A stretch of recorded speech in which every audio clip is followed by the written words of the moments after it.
Hello बच्चों, आप सभी का स्वागत है आज की क्लास में। और आज हमारा जो चैप्टर चल रहा है जीव जनन कैसे करते हैं, इसकी अगली टॉपिक पढ़ेंगे आर्तव चक्र के बारे में। ठीक है। और इसके पीछे की जो टॉपिक हो चुकी है नर जनन तंत्र, मादा जनन तंत्र। ठीक है। इसके साथ साथ पादपों में जो डबल फर्टिलाइजेशन होता है और बहुत सारे ऐसे टॉपिक है जो गैमेटोजेनेसिस होती है। तो अगर आप सभी कोई ऐसा बच्चा होगा जो पीछे का क्लास नहीं देखा होगा तो वो देख लेगा, क्योंकि जब तक आप पीछे की क्लास नहीं समझेंगे, खास करके ये टॉपिक आपको तभी समझ में आएगी जब आप आर्तव चक्र वाला, ठीक है, जब मादा जनन तंत्र की पूरी संरचनाओं को पढ़े होंगे और स्टार्टिंग में जो बेसिक से होता है कि ये चीज होता क्या है। ठीक है। तो सभी बच्चे लिंक को शेयर कर दीजिए। तो आज की टॉपिक हमारी क्या होगी? आर्तव चक्र। देखो, ये आर्तव चक्र एक ऐसा चक्र होता है जो एक महिला के अंदर होता है ना। बहुत सारे बच्चों का कमेंट होता है कि मैम ये सिर्फ एक औरत के अंदर ही क्यों, है ना, ये एक मेल के अंदर, एक पुरुष के अंदर क्यों नहीं हो सकता। ठीक। तो देखो, ये जो आर्तव चक्र होते हैं ये हमारे हार्मोन्स लेवल पे डिपेंड करता है। ये जो भी क्रियाएं हो रही है ना, ये जो भी क्रिया हो रही है एक महिला के अंदर, वो उसका हार्मोन लेवल पे हो रहा है। उसके अंदर वो हार्मोन्स लेवल चेंज हो रहा है। तो जब चेंज हो रहा है तो ये सारी क्रियाएं हो रही। ठीक है। और ये जो एक क्रिया बेटा स्टार्ट होती है, ये लगभग जो हमारी एज होती है वो लगभग वो चली जाती है। हम 11, एक लड़की की बात करते हैं जब उसे किशोरावस्था आती है, यानी कि वो लड़की जब 11 साल, 12 साल, 13 साल, 14 साल की जब एज में वो आ जाती है, तो इसके अंदर ये आर्तव चक्र, जिसको मेंस्ट्रुएशन साइकिल्स कहते हैं, तो मेंस्ट्रुअल साइकिल जो कहते हैं, ये चलती है। ठीक। और ये एक ऐसे टॉपिक है जब आप आगे चल के किसी भी एग्जाम की प्रिपरेशन करेंगे, देखो सबसे पहले चीज होती है कि कुछ बच्चे इसको हल्के में लेके नहीं पढ़ते, लेकिन ये ऐसे एक टॉपिक है जो आपको आगे तक ये चलेगी। अगर आप 10वीं के बच्चे हो, जब आप 11th पास करके जाओगे, 12th में जाओगे, तो ये चीजें आपको मिलेंगी। जब आप 11th की क्लास में जब जाते हो तो 11th की क्लास में आपको थोड़ा सा मिलेगा ये हार्मोन्स लेवल, है ना।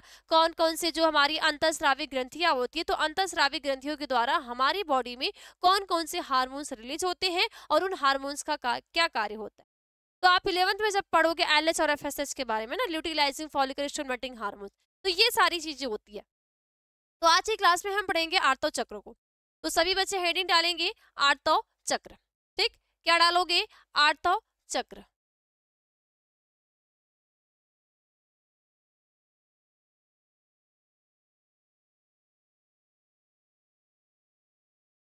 देखो, ये जो आर्तव चक्र होता है इसकी 3 अवस्थाएं होती है। अगर हम आर्तव चक्र की अवस्थाओं की बात करें तो इसको, ये जो चक्र होता है एक महिला के अंदर, इसके 3 अवस्थाओं में चलते हैं। कितने अवस्थाओं में चलते हैं? इनकी जो अवस्थाएं होती है वो 3 होती है। आर्तव चक्र को हम कहते हैं मेंस्ट्रुअल साइकिल। क्या कहते हैं? Menstrual cycle. ठीक। तो मेंस्ट्रुअल,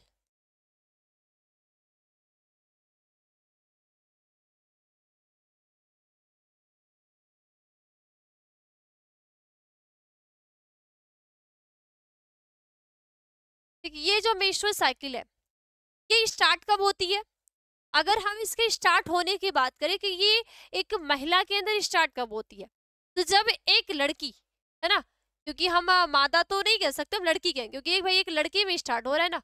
तो जब एक लड़की की एज क्या होती है, वो 10 साल की क्रॉस कर लेती है। 10 के बाद जब वो 11-12, है ना, तो इसकी जो एक एज होती है वो आपको हर बुक में अलग अलग मिलेगी, इसलिए मैं आपको यहाँ पे लिख दे रही हूँ 11 से 13,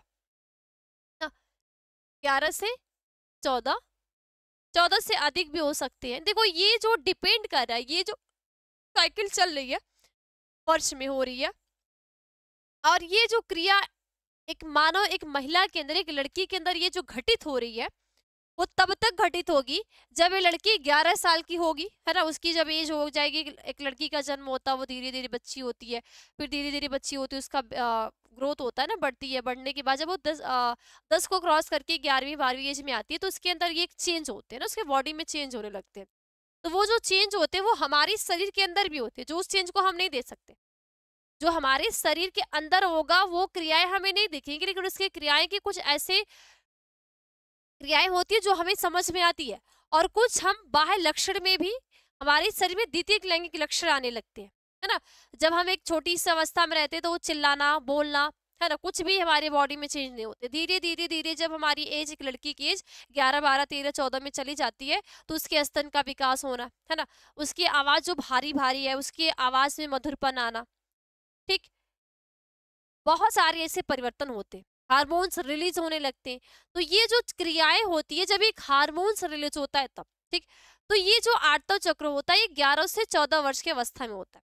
लेकिन ये बेटा जो होता है ये मादा प्राइमेट्स में होता है। ये जो आठवां चक्र होता है, आपसे पूछा जाएगा कि ये आठवां जो चक्र होता है किस में होता है, आप बोलोगे मादा प्राइमेट्स में, मादा प्राइमेट्स में, मादा प्राइमेट्स में होते हैं।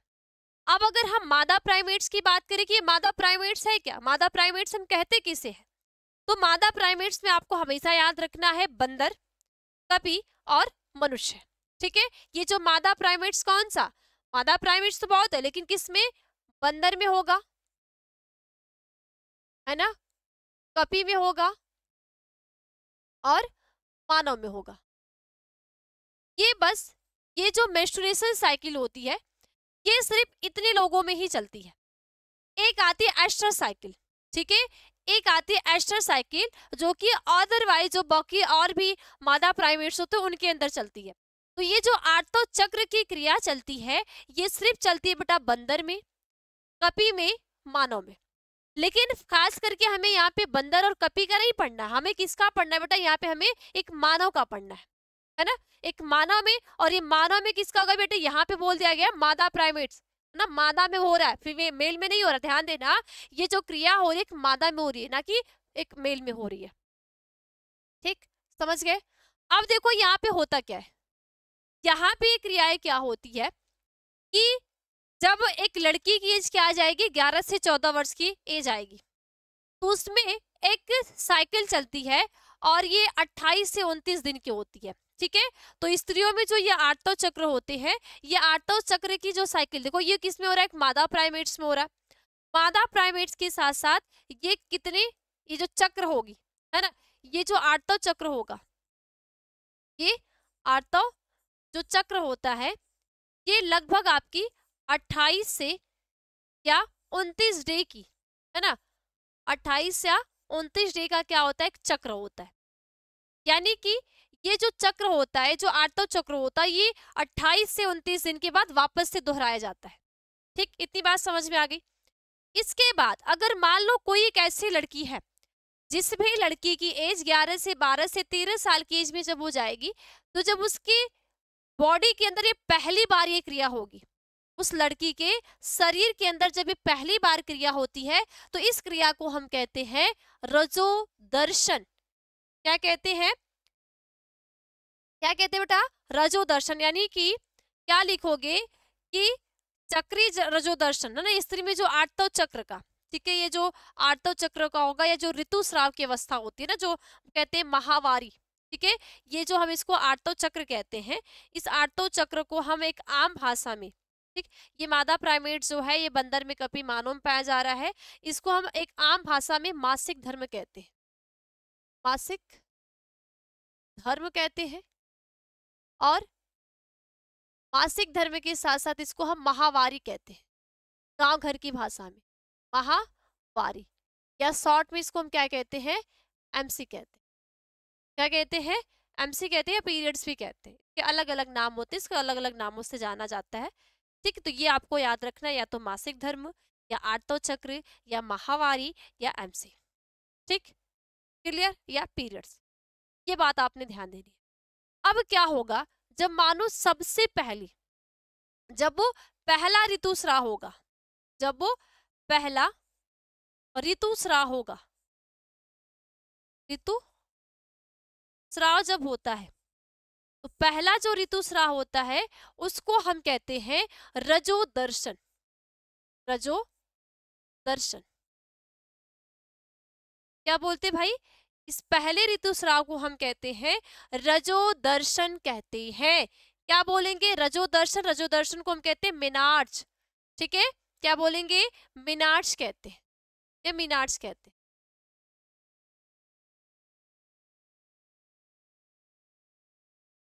ठीक है, समझ गए इतनी बात।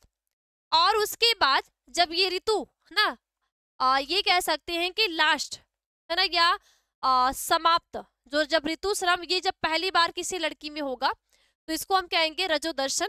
और ये रजो दर्शन क्या होगा, ये 11 से 14 साल की जब वो लड़की होगी स्टार्ट हो जाएगा। अब लास्ट, ठीक है, अंतिम अंतिम ऋतुस्राव को, अंतिम ऋतुस्राव को क्या कहते हैं, रजो निवृत्ति। क्या कहते हैं, रजो निवृत्ति, रजो निवृत्ति। क्या बोलते भाई, रजो निवृत्ति, यानी कि मोनोपॉज कहते हैं। क्या कहते हैं, मोनोपॉज।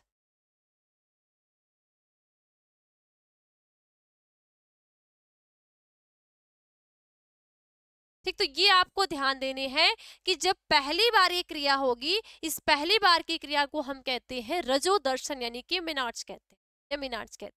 और अंतिम ऋतुस्राव होगा जब ये किसी महिला के अंदर ये जो इसकी समाप्ति हो जाएगी, तो इस समाप्ति को हम कहते हैं रजो निवृत्ति, यानी कि मोनोपॉज कहते हैं। और ये आपका होता है 45 से 50, 45 से 50 ईयर। कितने में होगा भाई, 45 से 50 ईयर में होती, ये आपकी क्रिया होती। समझ गए, इतनी बात समझ गए, कितने बच्चों को ये समझ में आ गया। तो प्रथम ऋतुस्राव यानी जो मेंस्ट्रुएशन होता है, प्रथम ऋतुस्राव को, ठीक है, प्रथम ऋतुस्राव को, यानी कि आप लिखोगे कि मेंस्ट्रुएशन को, प्राइमरी मेंस्ट्रुएशन को हम क्या कहते हैं, मासिक धर्म कहते हैं। और जो अंतिम ऋतुस्राव होता है, उस अंतिम ऋतुस्राव को हम कहते हैं रजोन निवृत्ति कहते हैं। ठीक, ये ऋतुस्राव को हम कहते हैं भाई ऋतुस्राव या रजो धर्म कहते हैं। ऋतुस्राव को आप रजो धर्म भी लिख सकते हैं। तो इसको हम इंग्लिश में कहते हैं मेंस्ट्रुएशन। क्या कहते हैं, मेंस्ट्रुएशन।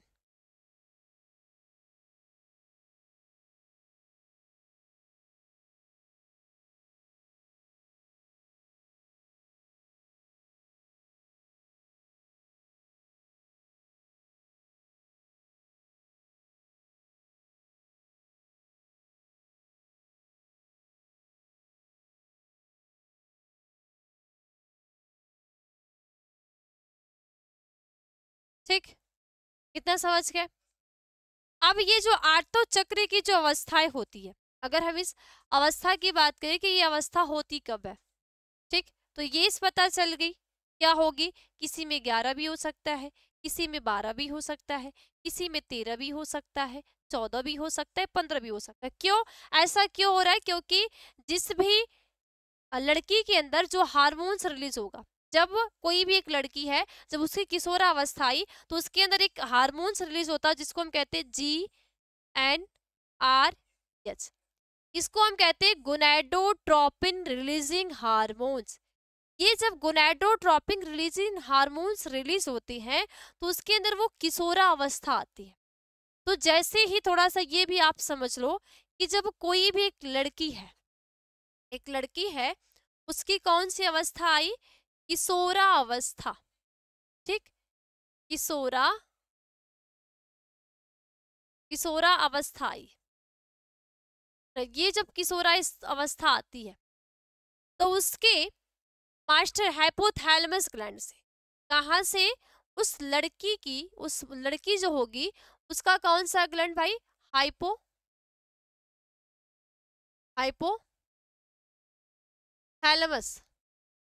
हाइपोथैलेमस जो ग्लैंड होती है, इस हाइपोथैलेमस ग्लैंड से एक हार्मोन्स रिलीज होता है और उस हार्मोन्स का नाम है GN, ठीक, GnRH।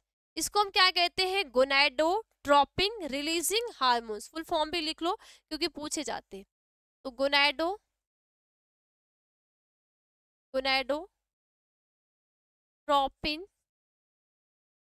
रिलीजिंग हार्मोन्स हार ये हार्मोन्स रिलीज होते, ठीक।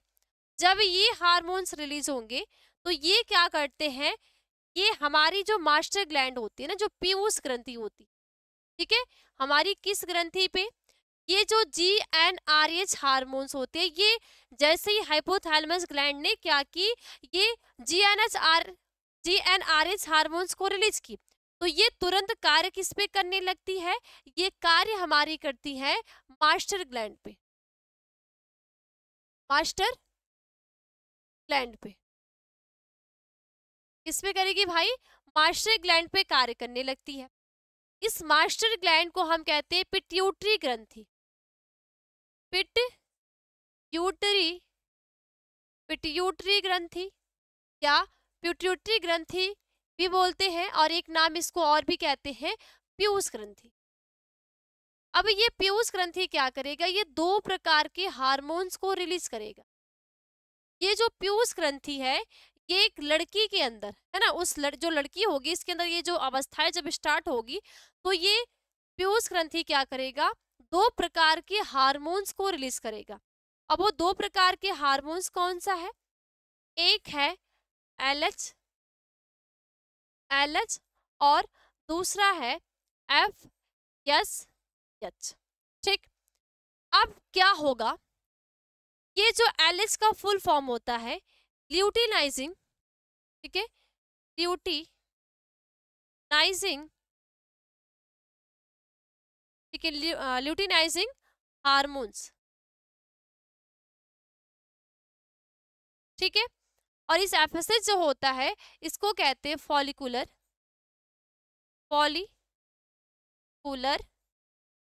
स्टिमुलेटिंग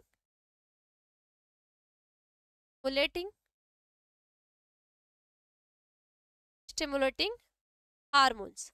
अब ये चेंज क्या होगा, आप सभी को बताएं कि जब मैं आप सभी को युग्मक जनन की क्रिया में पढ़ाई हूँ, मैं क्या बोली हूँ, ये टॉपिक आपकी तभी क्लियर होगी जब आप पीछे वाले टॉपिक पढ़े हैं। जब आप पीछे वाले टॉपिक आपके क्लियर नहीं है तो ये टॉपिक आपको समझ में नहीं आएगी, क्योंकि ये क्रियाएं हो कहाँ से रही, ठीक है। अब फॉलिकुलर स्टिमुलेटिंग हार्मोन्स, आप ये देखे थे कि जब एक लड़की बूढ़ी अवस्था में होती है ना, वो लड़की एक लड़की होती है, वो दुनिया में आई ही नहीं होती है, तो वो क्या करती है, उसके अंदर जो युग्मक जनन की क्रिया होती है, तो वो जन्म से पहले जब वो एक माँ के गर्भ में रहती है, तभी उसके अंदर के जो अंडजन्य सेल्स होते हैं विभाजन करना स्टार्ट कर देती है और बहुत सारे फॉलिकल का निर्माण करती है ना, पुटक का निर्माण करती है, प्राथमिक पुटक। तो वो प्राथमिक पुटक जब एक लड़की का जन्म हो जाता है, तो वो जो प्राथमिक पुटक बने होते हैं, वो प्राथमिक पुटक क्या करते हैं, उसपे उसके चारों तरफ फॉलिकुलर का निर्माण होने लगता है। यह चीज आप पढ़े हुए हो। तो ये क्या करता है कि ये जो क्रियाएं होंगी, ये जो 2 घटनाएं जो होंगी, ये कहाँ होगी, ये हमारे अंडाशय के अंदर, एक महिला है उस महिला के अंडाशय के अंदर ये क्रियाएं घटित। अब इसके अंडाशय के अंदर क्या होगा, ये जो हार्मोन्स होंगे, ये जो हार्मोन्स होंगे, इनके अंदर जो पुटक होते हैं, ये जो पुटक होते हैं, उन पुटकों का क्या करेगा, निर्माण करने का कार्य करेगा। जो पुटक होंगे उस पुटकों को बनाएंगे, और ये जब ये स्रावित होगा, पुटक निर्माण होगा, ये फॉलिकुलर स्टिमुलेटिंग क्या करेगा, उस पुटक को परिपक्व करेंगे। जब ये द्वितीयक अंडाणु में चेंज हो जाता है ना, जब ये पुटक बन जाते हैं, द्वितीयक अंडाणु में चेंज हो जाता है, तब चेंज होने के बाद ये जब एक लड़की की कौन सी अवस्था आती है, 14वां डे आता है, तो ये अंडा क्या करता है, फैलोपियन नलिका में जाता है। जब ये निषेचित नहीं हो पाता ना, जब ये इसका फर्टिलाइजेशन नहीं हो पाता, तो ये क्या हो जाता है, इसका डेथ हो जाती है। तो ये क्रियाएं होती है एक लड़की के अंदर। कब होगा, ये जिम्मेदार कौन सा होता है, LH, FSH, GnRH, यही हार्मोन्स होते हैं। और 1-2 और हार्मोन्स होते हैं। तो ये LH क्या करता है, ये एस्ट्रोजन हार्मोन्स को रिलीज करने का काम करता है ना। ये एस्ट्रोजन हार्मोन्स को, एस्ट्रोजन, महिलाओं में 2 प्रकार के हार्मोन्स होते हैं, एक होता है एस्ट्रोजन हार्मोन्स, दूसरा होता है प्रोजेस्टेरॉन हार्मोन्स, ठीक है। एक होगा एस्ट्रोजन, दूसरा प्रोजेस्टेरॉन, ठीक है। पहला क्या होगा, एस्ट्रोजन, दूसरा होगा प्रोजेस्टेरॉन। अब ये एस्ट्रोजन हार्मोन्स जब एक उसके अंडाशय में रिलीज होंगे तो क्या होंगी, स्फुटक के निर्माण की क्रिया होगी, ये हेल्प करेंगे। अब क्या होगा, जैसे ही इस अंडाशय में क्या होगा, एस्ट्रोजन का लेवल हाई होगा, ठीक है। एस्ट्रोजन हार्मोन्स का जब लेवल हाई होता है तो ये क्या करते हैं, यहाँ से निकल के जो फैलोपियन नलिका होती है, फैलोपियन नलिका में चले जाते हैं, यानी कि जो ग्राफियन पुटक होते हैं वो फट जाते हैं, और उस ग्राफियन पुटक से जो द्वितीयक अंडाणु होते हैं वो अंडाशय से कहाँ चले जाते हैं, फैलोपियन नलिका यानी ओविडक्ट के एम्पुला वाले स्थान पे, ठीक। अब यहाँ पे जो ग्राफीय पुटक होते हैं ना, ये मान लो ये ग्राफीय पुटक है, अब इसमें क्या है, एक अंडाणु है, ग्राफीय पुटक है, इसके अंदर एक अंडाणु है। अभी क्या होगी, जो ग्राफीय पुटक होगी ये फटेगी, है ना, ये ग्राफीय पुटक फटेगी, ये अंडा कहाँ आ गया, यहाँ पे आ गया। अब यही जो ग्राफीय पुटक होती है ये चेंज हो जाती है कार्पस लूटियम में, किसमें चेंज हो जाएगी, कार्पस लूटियम में। अब ये कार्पस लूटियम क्या करेगा, ये एक प्रकार के हार्मोन्स को रिलीज करने का कार्य करेगा, और वो हार्मोन्स होगा प्रोजेस्टेरॉन हार्मोन्स। कौन सा हार्मोन्स होगा, प्रोजेस्टेरॉन हार्मोन्स, और इस प्रोजेस्टेरॉन हार्मोन्स को हम कहते हैं प्रेगनेंसी हार्मोन्स कहते हैं। क्या बोलते हैं भाई, प्रेगनेंसी हार्मोन्स, यानी कि गर्भाशयी हार्मोन्स, जो हमारे एंड्रोमेट्रियम की जो लेयर होती है उसको मजबूत बनाने का कार्य करते हैं। समझ गए इतनी बात। तो ये होते हैं आठवें चक्र। जब एक लड़की के अंदर ये सारी क्रियाएं स्टार्ट होती है तो जब अंडा क्या हुआ, अंडाशय से ओविडक्ट में गया, निषेचित नहीं हो पाएगा, तो ये क्रियाएं चलती है, और ये पूरी क्रियाएं को हम कहते हैं आठवें चक्र कहते हैं। क्या बोलते हैं, आठवें चक्र कहते हैं। बात समझ में आ गई। तो अब अगली हेडिंग आप सभी बच्चे डालोगे, आठवें चक्र की प्रवस्थाएं, आठवें चक्र की प्रवस्थाएं क्या क्या है। तो आठवें चक्र की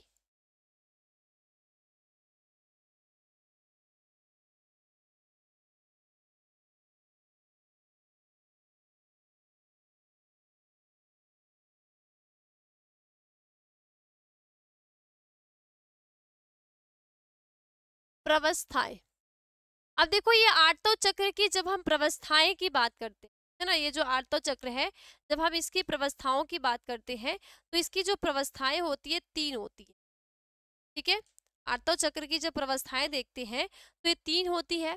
पहला होता है कम प्रसारीय प्रवस्था, दूसरा स्रावित अवस्था, ठीक है, और तीसरा होता है मासिक अवस्था। तो पहला क्या होता है, कम प्रसारी अवस्था,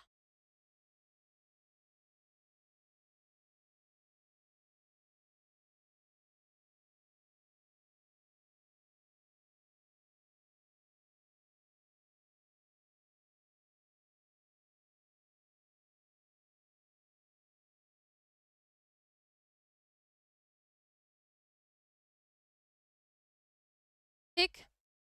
दूसरा स्रावित अवस्था, तीसरा मासिक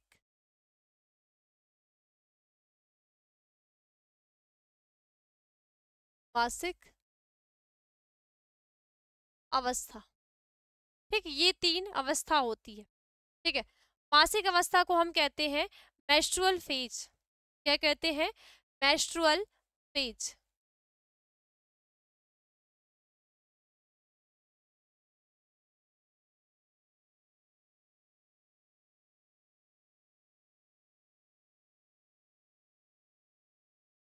ठीक है।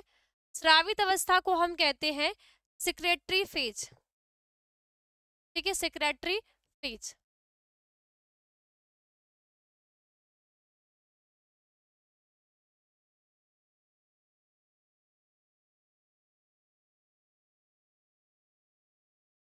और जो कम प्रसारी अवस्था होती है इसको हम कहते हैं फॉलिकल, है ना, या पॉलीफेरेटिव। क्या बोलते हैं, पॉलीफेरेटिव फेज, ठीक, पॉलीफेरेटिव फेज, पॉलीफेरेटिव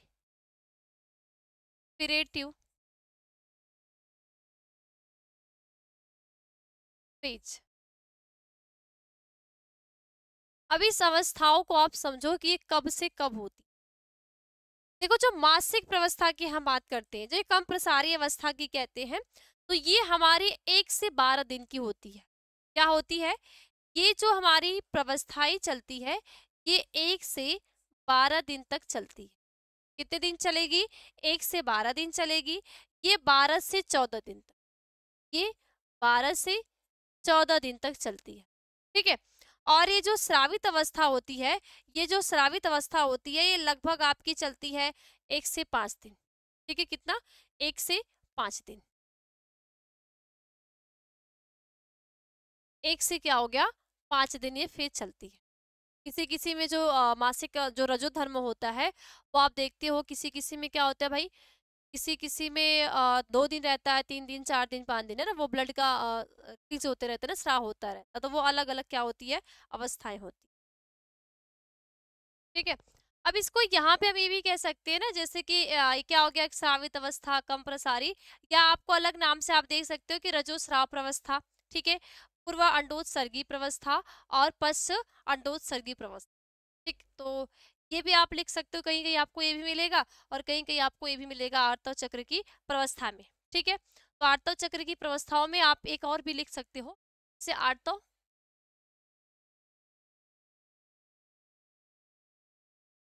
चक्र की प्रवस्था। देखो इसमें आप 3 और भी नाम आपको जगह अलग अलग बुक में आपको अलग अलग तरीके के नाम मिलेंगे, तो इसलिए आप कंफ्यूज ना हो, इसलिए मैं आपको सारा बता दे रही हूँ। कहीं कहीं पहला आपको क्या मिलेगा, स्रावित अवस्था, है ना, रजोस्रावस्था, रजो स्राव अवस्था। ठीक है। दूसरा क्या होगा? ठीक है, दूसरा होगा पूर्व अंडोत्सर्गी प्रवस्था। ठीक, पूर्व अंडोत्सर्गी सर्गी सर्गी प्रवस्था। और तीसरा होगा पश्च अंडोत्सर्गी प्रवस्था। तीसरा क्या होगा? पश्च अंडोत्सर्गी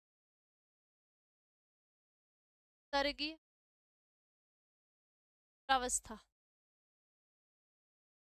ये आपको 3 प्रवस्थाएं दिखेंगी। तो अगर हम रजोस्राव अवस्था की बात करेंगे, तो ये जो रजोस्राव अवस्था होती है ये 5 दिनों तक चलता है, लगभग लगभग लगभग ये 5 दिनों तक ना, लगभग 5 डे तक, तो ये 5 डे तक चलता है। इसके बाद 5 डे हो गया। 5 डे के बाद क्या होता है कि ये लगभग छठवें से 13वें दिन, ये जो पूर्व अंडोत्सर्गी प्रवस्था होती है ये आपकी 6 से 13 डे तक, 6 से 13वें दिन तक ये क्रिया होती है। उसके बाद जब आपके ये पश्च अंडोत्सर्ग प्रवस्था आती है, इस पश्च अंडोत्सर्ग प्रवस्था में क्या होता है कि ये जो होती है ये लगभग, है ना, ये मासिक चक्र की अंतिम अवधि है जो 15 से 28, ठीक है, 15 से 28 दिन की अवधि होती है। ये क्या होगी आपकी? 15 से 28, 15 से 28। तो आपको ये समझना है। आपको ये टॉपिक समझाने से पहले मैं आपको एक चीज दिखा देना चाहती हूँ। देखो, ये आपको क्या है, ये एक महिला का नर जनन तंत्र होता है ना, सॉरी, मादा जनन तंत्र। ये जो आपको सामने संरचना दिख रही है ये क्या है? मादा जनन तंत्र की संरचना है। मादा जनन तंत्र में आपको क्या दिख रहा है? ये अंडाशय है। ठीक, ये जो फिंगर लाइक स्ट्रक्चर इसको हम फिम्बरी कहते हैं, चौड़े वाले भाग को कीपक कहते हैं, ये जो पूरी एक नलीनुमा संरचना इसको अंडवाहिनी कहते हैं, ये जो कैविटी है, गुहा है, इसको हम गर्भाशय कहते हैं। तो ये है एक मादा जनन तंत्र की संरचना। अब इसके अंदर आपको कुछ क्रियाएं दिख रही है, ये हमारी क्रियाएं क्या होती है? एक आर्तव चक्र की क्रियाएं होती है। अब आपको ये डायग्राम क्या दिखा रहा है कि एक लड़की है ना, उस अंडाशयी घटना दिखा रहा है और गर्भाशयी घटना भी दिखा रहा है। अंडाशयी घटना में ये आपको अंडाशय वाला पार्ट्स है, ठीक, ये अंडाशय, अंडवाहिनी, ये गर्भाशय पार्ट्स है, और ये क्या है आपका? सर्विक्स कैनाल और वेजाइना वाला लास्ट वाला पार्ट्स क्या है बेटा? ये वेजाइना वाला पार्ट्स है। समझ गए? अब मैं आपको लिखने से पहले, इसके अंतर्गत मैं आपको लिखवाऊंगी, लिखवाने से पहले मैं एक चीज आपको यहीं पे समझा देना चाहती हूँ। क्या होता है, इस डायग्राम के अंदर आपको ये क्रिया होने के बाद आपको दिख रहे हैं कि अंदर क्या इसके पुटक है। ये पुटक क्या होता है, जैसे ही हमारी एक बॉडी में LHFSH रिलीज होने लगती है, ये पुटक बनने लगते हैं। तो ये जो पुटक बनने में है ना, पुटक बनने में क्या लगते हैं, मान लो एक आर्तव चक्र की क्रिया हुई, मान लो एक ऐसी लड़की है जिसमें ये आर्तव चक्र की क्रिया हो गई। तो आर्तव चक्र की क्रिया होने के बाद आपको कुछ दिख रहा है, चेंजेस क्या हो रहे हैं, जैसे ही आर्तव हो रहा है, ये जो एंड्रोमेट्रियम की लेयर है टूट रही है, ये क्या हो रही है, टूट रही है। ठीक, यही चीज हो रही है। अब क्या होता है, ये एंड्रोमेट्रियम की लेयर कैसे टूटी, अंडाशय के अंदर जब एक अंडे का निर्माण होता है, और ये अंडा कब होता है, ये ऋतुस्राव की क्रिया स्टार्ट हो गई, तो ये लगभग जो क्रियाएं होती है बेटा, ये 1 से 5 डे तक होती है। ये अलग अलग लोगों में अलग अलग निर्धारित टाइम होती है। तो इसको साइंस क्या दिया है कि 1 से 5 दिन तक ये साइकिल चलती है, एक नॉर्मल साइकिल। इससे ज्यादा है तो भाई आपको दिक्कत है कोई नहीं। अब क्या हुआ, जैसे ही 5 दिन बीत, 5 दिन तक ये क्रिया स्टार्ट हुई, ये जो ऋतुस्राव वाली क्रिया स्टार्ट हो रही है। बचा आपका क्या, छठावां दिन स्टार्ट हुआ। अब 6वें से 13वें दिन तक क्या होगा, ये अंडाशयी घटना होगी। अंडाशयी घटना क्या होगी कि अंडाशय के अंदर अंडाणु का निर्माण होगा। 13 दिन तक, 6वें से लेकर 13वें दिन तक हार्मोन्स रिलीज होंगे, और ये क्या करेंगे, एग का निर्माण होंगे, है ना। LH और FSH जब होगा तो एस्ट्रोजन रिलीज होगा, तो यहाँ पे एक अंडे का निर्माण हो जाएगा। अब जैसे आपको दिख रहा है अंडा बन रहा है, वो क्या हो रहा है, ये इस अंडाशय से बाहर जा रहा है। वो कौन सा दिन होता है, वो 14वां दिन होता है। ये 14 दिन क्या करता है, ये अंडाशय से अ- अंडवाहिनी में चला जाता है। अब ये लगभग आपको किसी किसी बुक में आपको दिया रहता है कि 24 घंटे है, तो ये 24 से 78 घंटे तक है ना, ये अलग अलग बुक में आपको अलग अलग तरीके की समय अवधि मिले। तो ये लगभग आपको 24 से 78 घंटे तक ये क्या करते हैं, ये अंडा एक जीवित रहता है। यानी कि मान लो ये 14वें दिन रिलीज हुआ, तो ये 15वां और 16वां 17वें दिन तक ये वेट करेगा। 18वें दिन क्या होगा, ये यहाँ से आके क्या आएगा, ये नष्ट हो जाए। ठीक, अब नष्ट हो जाएगा। नष्ट होने के साथ साथ जब गर्भ अंडाशय होता है, उसमें जो ग्राफिन पुटक होते हैं, जब वो फट जाते हैं, वो कार्पस लूटियम में चेंज हो जाते हैं। कार्पस लूटियम क्या करती है, हार्मोन्स रिलीज करती है, जिससे ये जो लेयर होती है एंड्रोमेटियम, ये मजबूत ना मोटी होती है। लेकिन जब अंडा निषेचित नहीं हो पाता, तो कार्पस लूटियम जो होता है वो विघटित होने लगता है ना। कार्पस लूटियम क्या होगा, विघटित होगा, प्रोजेस्टेरॉन लेवल डाउन होगा, और ये जो लेयर होगी वो टूटेगी, और यही ब्लड के साथ क्या होती है, बाहर रिलीज होती है। इसी को हम कहते हैं आर्तव चक्र, जो कि आप वो क्रिया यहाँ पे चल रही है। समझ गए। और ये क्रिया हर एक लड़की के अंदर होती है, होती किसके अंदर नहीं होती है, जो क्या होते हैं नपुंसक, जिसको हम कहते हैं जैसे कि मेल किन्नर, फीमेल किन्नर हो गई, तो जो फीमेल किन्नर होती है उसके अंदर ये क्रियाएं नहीं। ठीक, बाकी मादा प्राइमेट्स में, मानव में, बंदर में, कभी में यही घटनाएं घटती है। और ये जो घटनाएं घटती है, ये 20 से 28 दिन के, किसी किसी में 28 दिन पे दोबारा स्टार्ट होती है, किसी किसी में स्टार्ट होती है। ठीक है, इसके आगे की टॉपिक हम समझते हैं, क्योंकि आगे हमें क्या दिया हुआ है। ठीक, अब इसके आगे की टॉपिक को, ठीक, तो आगे इसके नोट करते हैं। ठीक है, देखो इसके आगे की डायग्राम से तो आपने समझ लिया कि जो आपका एक मैं आपको डायग्राम दिखाई हूँ, उसमें आपको पूरी क्रियाएं जो हो रही है तो क्लियर क्लियर दिख रही।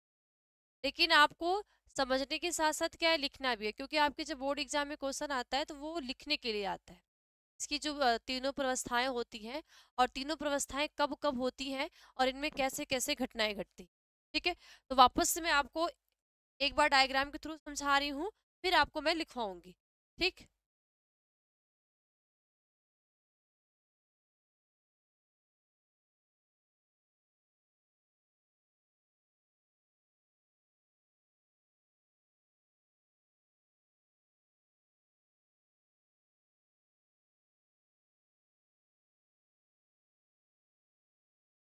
ये जो डायग्राम आपको दिख रहा है, ये आप एकदम भली भांति इसको बहुत अच्छे तरीके से पहचान रहे हैं। ऐसा नहीं है कि आप पहली बार इसको देख। ठीक है, अब इसके अलग अलग पार्ट्स होते हैं।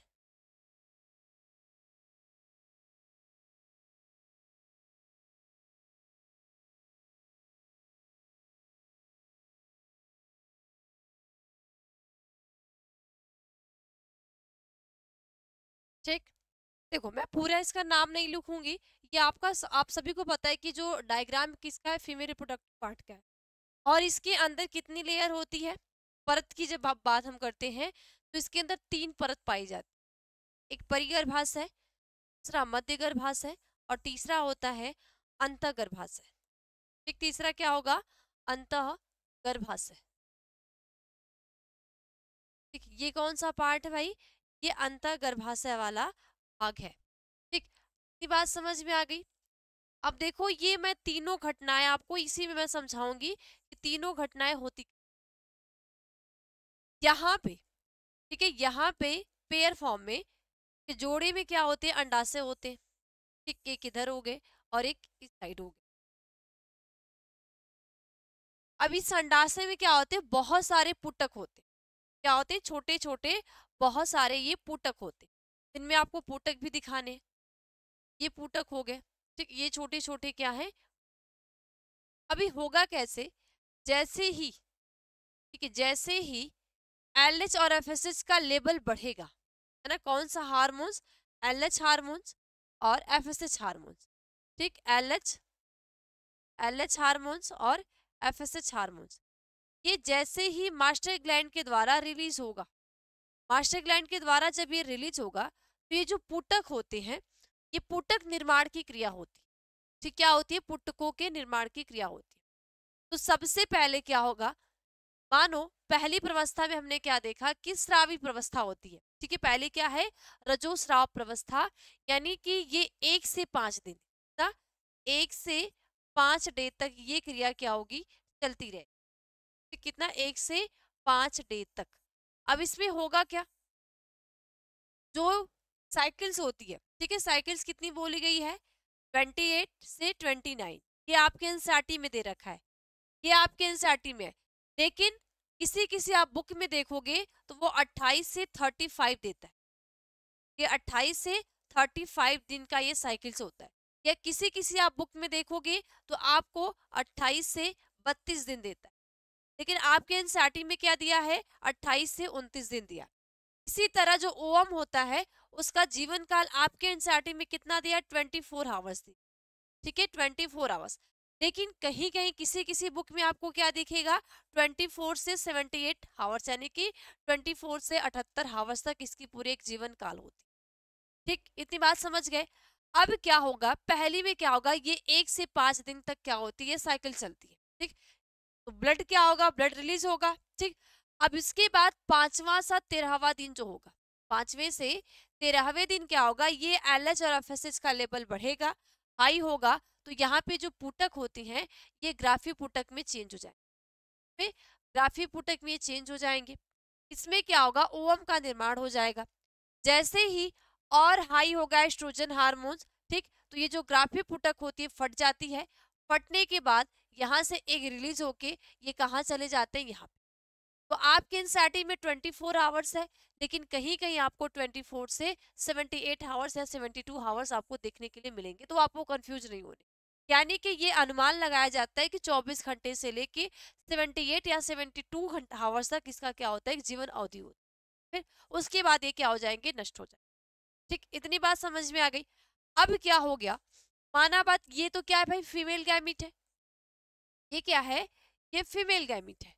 ठीक, अब यहां से क्या होगा, ये जो मेल गैमिट, मानो मेल गैमिट क्या हुआ गया, अब मेल गैमिट इसका जो जीवन काल है 24 से 70 आवर्स क्या करेगा, वेट करेगा, जब ये निषेचित नहीं हो पाएगा। ठीक है, जब ये क्या होगा, निषेचित नहीं हो पाएगा, उस कंडीशन में क्या होगा, ये लगभग 18वें दिन, 18वें दिन क्या हो जाएगा, ये नष्ट हो जाएगा।